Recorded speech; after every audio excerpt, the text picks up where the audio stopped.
கிறிஸ்துவுக்குள் பிரியமானவர்களே, கர்த்தரும் இரட்சகருமாய் இயேசு கிறிஸ்துவின் ஈடு இணைந்த நாமத்தினாலே உங்கள் யாவருக்கும் என் அன்பின் வாழ்த்துக்களை தெரிவித்துள்ளேன். தேவன் அருளிய அப்பம் பிரேயர் மினிஸ்ட்ரி சேனல் மூலியமாக உங்களோடு சந்திப்பதில் மிகுந்த மகிழ்ச்சி அடைகிறேன். தினம்தோறும் இரவு நேரத்திலே பரிசுத்த வேதாந்தத்திலிருந்து ஒரு பகுதி நாம் தியானித்து நம்முடைய குடும்ப பாதுகாப்பிற்காக நாம் ஜெபிக்கிறோம். யூதா கடைசி 3 வசனத்திலே மாம்சத்தால் கரைபட்டிருக்கிற வஸ்திரத்தையும் வெறுத்து தள்ளுங்கள், வலுவாதபடி உங்களை காக்கவும் தமது மகிமையுள்ள சன்னிதானத்திலே மிகுந்த மகிழ்ச்சியோடு உங்களை மாசற்றவர்களை நிறுத்தவும் வல்லமை உள்ளவரும் தாம் ஒருவரே ஞானம் உள்ளவருமாகிய நம்முடைய இரட்சகரான தேவனுக்கு கனமும் மகத்துவமும் வல்லமையும் அதிகாரமும் இப்பொழுதும் எப்பொழுதும் உண்டாவதாக. ஆமென். ஹல்லேலூயா. கிறிஸ்துவில் பிரியமானவர்களே, மாம்சத்தால் கரைபட்டிருக்கிற வஸ்திரத்தையும் வெறுத்து தள்ளுங்கள். மாம்சத்தால் கரைபட்டிருக்கிற வஸ்திரம் எப்படி கரைபடுது அப்படின்னா, மாம்சத்தால் கரைபடுகிறது. மாம்ச சிந்தை மரணம். மாம்சம் ஆவிக்கு விரோதமாக, ஆவி மாம்சத்துக்கு விரோதமாக போராடுகிறது. ஆவிக்குரிய 9 கனியை நமக்கு உண்டு. மாம்சத்தினுடைய 17 சுபாவங்களை நாம் அழிக்க வேண்டும். ஜென்ம சுபாவத்தை நாம் அழிக்க வேண்டும். மாம்சத்தால் கரைபட்டிருக்கிற வஸ்திரத்தை வெறுத்து தள்ளுங்கள். ஆவிக்குரிய வாழ்க்கையில வளரணும் அப்படின்னா வெறுக்க வேண்டிய காரியங்களை வெறுத்து கர்த்தருடைய பிள்ளைகள் ஆசீர்வாதத்தை பெற்றுக்கொள்ளணும் அப்படின்னா வெறுக்க வேண்டிய காரியங்களை வெறுக்கணும். வலுவாதபடி உங்களை காக்கவும் தேவன் நம்மளை பத்திரமா பாதுகாப்பார். வலுவாதபடி உங்களை காக்கவும். அப்ப கர்த்தருடைய பிள்ளைகளுக்கு பாதுகாப்பு வேணும் அப்படின்னா நம்ம ஒரு தீர்மானம் எல்லாருமே எடுக்கணும். எந்தெந்த காரியத்தை வெறுத்து தள்ளணும், எந்தெந்த காரியம் நம்முடைய வாழ்க்கையில தொடருது, கர்த்தருக்கு பிரியமில்லாத என்னென்ன காரியம் நம்முடைய வாழ்க்கையில தொடருது. மாம்சத்தால் கரைபட்டிருக்கிற வஸ்திரம் வெள்ளையா இருந்தாதான் ஆசீர்வாதம். காலையில நம்ம கிளம்பி போறோம், சாயங்காலம் வீட்டுக்கு வரும்போது பார்த்தா அந்த ட்ரெஸ் அழுக்காயிரும், கரையாயிரும், அப்புறம் வந்த உடனே துவைச்சிருவாங்க. ஆவிக்குரிய வாழ்க்கையிலே நைட்டு படுத்து தூங்கும் போது இன்னைக்கு நம்ம கண், இன்னைக்கு நம்ம காது, இன்னைக்கு நம்ம சிந்தனை, இன்னைக்கு நம்ம பேசின வார்த்தை, இன்னைக்கு நம்ம இருதயத்துல கொண்டு போய் வச்ச காரியங்கள், இதெல்லாம் தேவனுக்கு பிரியமானதானா? இல்லை வீண் வார்த்தை, தேவையில்லா சத்தம், தேவையில்லா சிந்தனை, தேவையில்லாத பார்வை, தேவையில்லாத வார்த்தைகள் ஏதாவது இருக்கா? அதுதான் கரைப்படுத்தும். நம்ம சரீரத்தை எது கரைப்படுத்துது அப்படின்னா, நம்ம வெளியில புறப்பட்டு போறோம், ஒவ்வொரு குடும்பத்திலையும் ஒவ்வொரு இடத்துக்கு போயிட்டு வருவீங்க.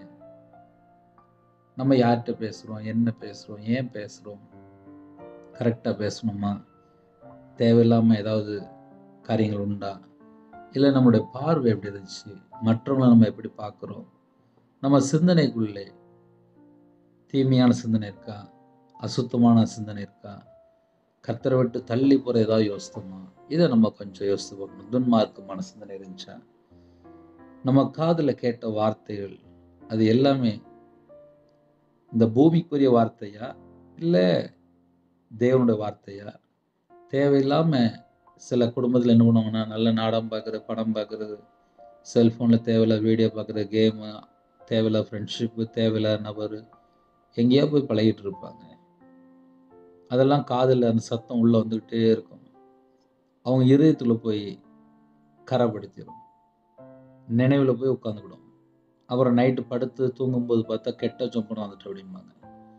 ஒரு கெட்ட சொப்பனம் ஏன் வந்துச்சுன்னு சொல்லி பார்க்கும்போது, பகலில் நல்ல நாடகம் பார்க்குறது, பாம்பு நாடகம், அப்புறம் தேவையில்லாத படம், அப்புறம் தேவையில்லாத காரியங்கள், தேவையில்லாத ஃப்ரெண்ட்ஷிப்பு, அப்புறம் நைட்டு பார்த்தா சில அசுத்தமான சொப்பனம். இதுக்கெல்லாம் பின்னாடி என்ன காரணம் சொல்லி பார்க்கும்போது, வெறுக்க வேண்டிய காரியத்தை வெறுத்துடணும். கர்த்தருடைய பிள்ளைகள் நம்ம தான் முடிவெடுக்கணும். நமக்கு இனிமேல் யாரும் இந்த கடைசி காலத்துல நீ இப்படிதான் இருக்கணும், அப்படிதான் இருக்கணும். அந்த கடைசி இப்ப நம்ம கடைசி ஸ்டேஜ்ல வாழ்ந்துட்டு இருக்கோம். வீட்டுல அம்மா அப்பா ஒரு ஆலோசனை சொன்னா சில பிள்ளைகள் கேட்க மாட்டேங்குது. மாமியார் சொன்னா கேட்க மாட்டேங்காங்க. பிள்ளைகள் யார் வார்த்தையும் கேட்க மாட்டேங்காங்க. கணவர் யார் வார்த்தைக்கும் கேட்க மாட்டேங்காங்க. வேலைக்கு போற இடத்துல ஓனர் சொன்னா கேட்க மாட்டேங்காங்க. மேனேஜர் சொன்னா கேட்க மாட்டேங்காங்க. ஸ்டாஃப் சொன்னா கேட்க மாட்டேங்காங்க. நான் இப்படிதான் செய்வேன். இப்ப அப்படிப்பட்ட ஒரு காலத்துக்குள்ள போயிட்டு இருக்கோம். அவங்கவுங்க இஷ்டப்படி வாழ்ந்துட்டு இருக்காங்க. கடைசி காலத்துல யாருமே யார் பேச்சும் கேட்கறது இல்லை. ஆனால் நம்ம கையில பைபிள் எடுத்து வாசித்ததுக்கு அப்புறம் தேவனுடைய சத்தத்துக்கு செவி கொடுக்கணும். கர்த்தருடைய ஆலோசனை அசட்டை பண்ணிடக்கூடாது. என்ன செய்யணும் அப்படின்னா, நம்ம வாழ்க்கையில கர்த்தரை விட்டு எங்கேயாவது தள்ளி போயிருக்கிறோமா?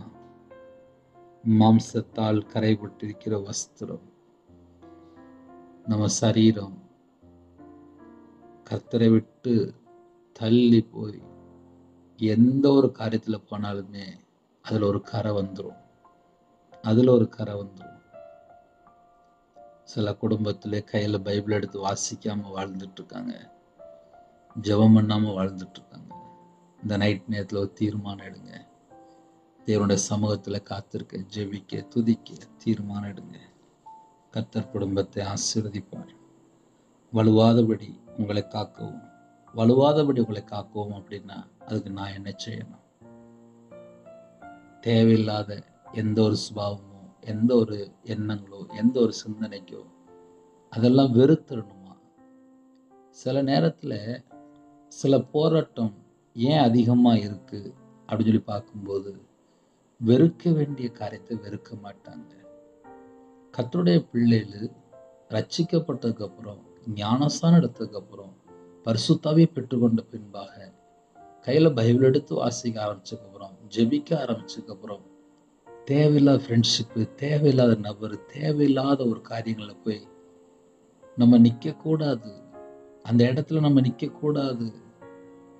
சில குடும்பத்துல என்ன பண்றாங்க அப்படின்னா, நான் தான் ஞாயிற்றுக்கிழமை சர்ச்சுக்கு போறோம்ல அப்படின்னு சொல்லிட்டு எல்லா இடத்துலயும் போய் இருப்பாங்க. அப்படி இருக்கக்கூடாது. சில நேரத்துல எங்க மிஸ்டேக் ஆகுது அப்படின்னா, கர்த்தருடைய பிள்ளைகள் ஆவிக்குரிய வாழ்க்கையில எங்க போராட்டம் வரும்னு சொல்லி பார்க்கும்போது கர்த்தரை விட்டு தள்ளி போயிடுவாங்க. அப்படி இருக்க வேண்டாம். நம்முடைய சிந்தனை கிறிஸ்துவோட இணைக்கப்படணும். நம்ம இதயத்தினுடைய நினைவு கர்த்தர் பிரியம் இல்லாமல் எந்த ஒரு காரியமும் இருக்கக்கூடாது. ஏன்னா ஒரு மனுஷனுடைய வாழ்க்கையிலே நைட்டு தூங்கும்போது ஏன் மன அழுத்தம், ஏன் வேதனை, ஏன் கண்ணீர் வடிக்கிறாங்க, ஏன் தூக்கம் வரல, ஏன் கெட்ட சொப்பனம் வருது, ஏன் அசுத்தமான சொப்பனம் வருது, ஏன் சில ஆவிகளை பார்க்குறேன்னு சொல்லி பார்க்கும்போது நினைவுல தேவையில்லாத காரியங்கள் இருக்கக்கூடாது. மாம்சத்தால் கரைபட்டிருக்கிற வஸ்திரத்தையும் வெறுத்து தள்ளுங்கள். அப்ப வெறுக்க வேண்டிய காரியங்களில் ஒரு முக்கியமான காரியம், நம்ம வாழ்க்கையிலே தேவனுக்கு பிரியம் இல்லாமல் எந்த ஒரு காரியம் இருக்கக்கூடாது. வெறுக்க வேண்டியது வெறுத்துருங்க. கண்டிப்பாக தேவன் ஆசீர்வதிப்பார். வலுவாதபடி உங்களை காக்கவும், வலுவாதபடி தேவன் உங்களை காப்பார். தமது மகிமுள்ள சன்னிதானத்திலே மிகுந்த மகிழ்ச்சியோடு உங்களை மாசற்றவர்களை நிறுத்தவும் வல்லமை உள்ளவரும் தாம் ஒருவரே ஞானமுள்ளவருமாகிய நம்முடைய இரட்சகரான தேவனுக்கு கனமும் மகிமை வல்லமையும் அதிகாரமும் இப்பொழுதும் எப்பொழுதும் உண்டாவதாக. ஆமீன். ஹல்லேலூயா. இறைவனுக்கு ஜெபிப்போமா? கண்களை மூடி நாம் ஜெபம் செய்வோம். பரிசுத்தமுள்ள நல்ல பிதாவே, நன்றியோடு துதிக்கிறோம்ப்பா. இந்த நாளிலும் உங்க பிள்ளைகளோட பேசியிருக்கீங்கப்பா. மாம்சத்தால் கரைப்பட்டிருக்கிற வஸ்திரத்தையும் வெறுத்து தள்ளுங்கள், வலுவாதபடி உங்களை காக்கும் என்று சொன்னீங்கப்பா.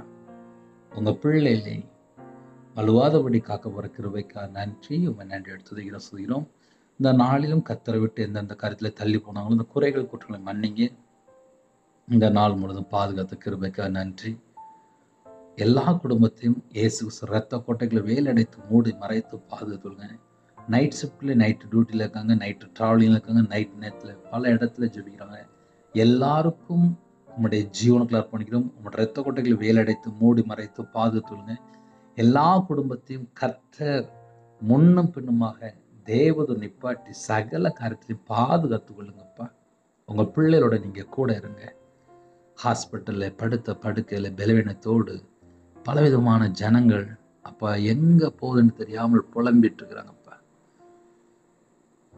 சரீரத்துல பல பலவீனம், எந்தெந்த இடத்துல பலவீனத்தோடு ஜெபிக்கிறாங்களோ கர்த்தர் தொடணும்ப்பா.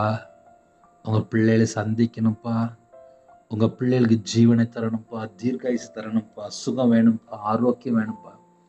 உங்களுடைய தலைமுறை கரத்தினால சுகம் மானீர்கள் என்று வேதம் சொல்கிறது.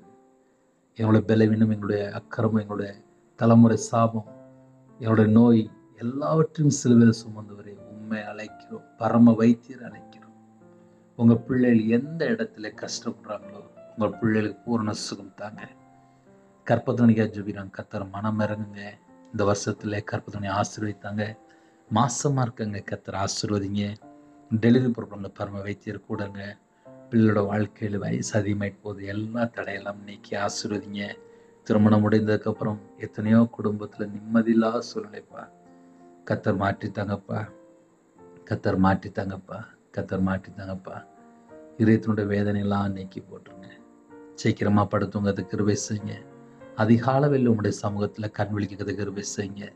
எல்லா நாடுகளில இருக்கிற ஜனங்களையும் உங்களுடைய இரத்த கோட்டைகளை வேலடைத்து மூடி மறைத்து பாதுகாத்து கொள்ளுங்க. நைட் நேரத்துல எந்த நாட்டுக்குள்ள எந்த சூழ்நிலையில கண்ணீர் வடிக்கிறாங்களோ, கடனிலே கஷ்டப்படுறாங்களோ, குடும்பத்திலே பலவிதமான சூழ்நிலை எந்த குடும்பத்துல பாதிக்கப்பட்டிருக்காங்களோ கர்த்தர் உங்க பிள்ளைகளை சந்திக்கணும். உங்க பிள்ளையோட வாழ்க்கை எல்லா காரியத்திலையும் வேதனையை நீக்கி கண்ணீரை துடைத்து சமாதானத்தை தந்து ஆசீர்வதிக்கணும். தேவன் அருளி அப்போ பிரேயர் மினிஸ்ட்ரி சேனல் மூலமா இணைந்திருக்கிற எல்லா குடும்பத்துக்கும் கர்த்தர் ஜீவனும் தீர்க்காயுசும் தங்கப்பா. அதிகாலவில் உங்களுடைய சமூகத்துல கண் விழிக்கிறது கிருபை செய்யுங்க. குறைகள் குற்றங்கள் எல்லாவற்றையும் மன்னித்து பரிசுத்தப்படுத்தி உங்க பிள்ளைகளை ஆசீர்வதிங்க. உங்க கரத்துல அப்படிறோம். எல்லா குடும்பத்துக்கும் கர்த்தர் ஜீவனை கட்டளிடுங்க. அதிகாலவிலே உங்களுடைய பாதவிடிலே சீக்கிரமா எழும்பி காத்திருக்க கிருபை செய்யுங்க. இந்த நாளை கர்த்தர் ஆசீர்வதித்த கிருபைக்கா நன்றி. எல்லா குடும்பத்தையும் பாதுகாத்த கிருபைக்கா நன்றி.